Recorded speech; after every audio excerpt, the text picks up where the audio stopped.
আজকে আমি আওয়ামী লীগ নিয়ে কিছু কথা বলবো। আমি জানি আমার অনেক বন্ধুবান্ধব আছে যারা খুব কট্টরপন্থী আওয়ামী লীগার।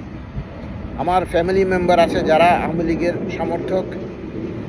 তারপরে আমি এই ব্যাপারটার উপরে আলোকপাত করতে চাই এই কারণে যে আওয়ামী লীগ একটা বাংলাদেশের বিশাল শক্তিশালী সংগঠন। আওয়ামী লীগের অবদান বাংলাদেশের ইতিহাসে অস্বীকার করবার উপায় নেই।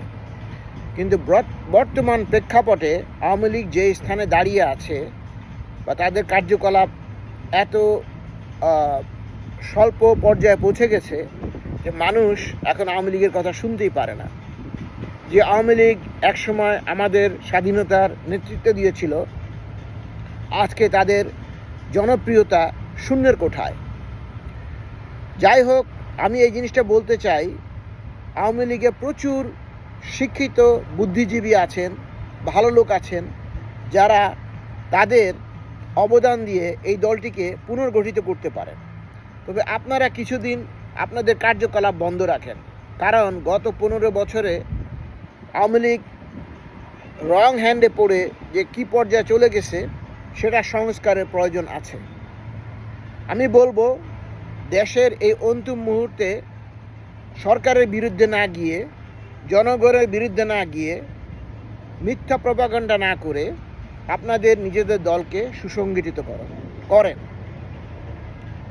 কারণ বাংলাদেশে আওয়ামী লীগের প্রয়োজন আছে, বিএনপিরও প্রয়োজন আছে, জামাতেরও প্রয়োজন আছে, বিরোধী দলের প্রয়োজন আছে। কিন্তু কথা হচ্ছে, দেশের স্বার্থকে বিকিয়ে দিয়ে, জনগণের সাথে বেইমানি করে, দেশের অর্থনীতিকে ধ্বংস করে আপনারা যদি রাজনীতি করেন, তবে সেই রাজনীতি কোনো কাজে আসে না। এইভাবে রাজনীতি আপনাদের করতে হবে যাতে জনগণের উপকার হয়, দেশের উপকার হয়, সে সাথে আপনাদের উপকার হয়।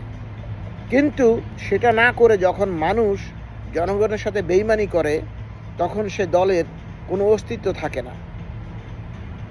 সেজন্য আমি যারা আওয়ামী লীগের আছে তাদেরকে অনুরোধ করবে, জিঘাংসার মনোবৃত্তি না নিয়ে, সহিংসতা না নিয়ে, দেশের ক্ষতি না করে, জনগণের ক্ষতি না করে আপনারা নিজেদেরকে সংশোধন করেন। এখন আপনাদের উচিত হবে, আপনাদের অতীতের যে ভুলগুলি করেছেন, যে রং হ্যান্ডে পড়ে আওয়ামী লীগের আজকে এই করুণ দশা, সেগুলির কারণ খুঁজে সেগুলি ঠিক করেন।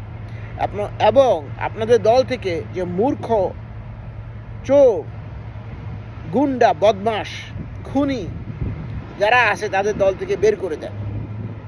এবং অলসো মনে করেন যারা সুযোগ সন্ধানী আওয়ামী লীগে জয়েন করেছে, বিভিন্ন অন্যায় কাজ করে আওয়ামী লীগের উপর দোষ চাপিয়ে দিয়েছে, তাদেরকেও বের করে দেন। আপনাদের দলকে সুসংগঠিত করেন, দলকে সুন্দরভাবে গঠন করেন এবং বাংলাদেশে আপনাদের সৃজনশীলতা, আপনাদের কর্মক্ষমতা, আপনাদের বুদ্ধিমত্তা, আপনাদের চিন্তাধারাকে প্রতিফলন করেন। এই বলে আমি আমার বক্তব্য শেষ করলাম।